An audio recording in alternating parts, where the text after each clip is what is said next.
হঠাৎ করেই বরের আবদার চিংড়ি দিয়ে ডাল খাবে, আর এদিকে বাবা এনে হাজির করেছে বেশ বড় বড় সাইজের চিংড়ি। তো কি করব, চিংড়িগুলোকে নিলাম ভালো করে কেটে।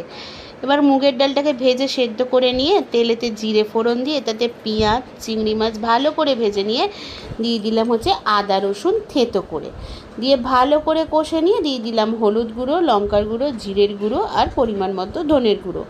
সমস্ত মশলাটাকে ভালো করে কষে নিতে হবে। টমেটো চাইলে দেওয়া যেতে পারে, আমি কিন্তু কোনো টমেটো এখানে দিইনি। এবার ভালো করে কষা হয়ে গেলে আগে থেকে সিদ্ধ করে রাখা মুগের ডাল, তাতে পরিমাণ মতো নুন, চিনি আর চেরা কাঁচা লঙ্কা দিয়ে ভালো করে ফুটিয়ে নিতে হবে।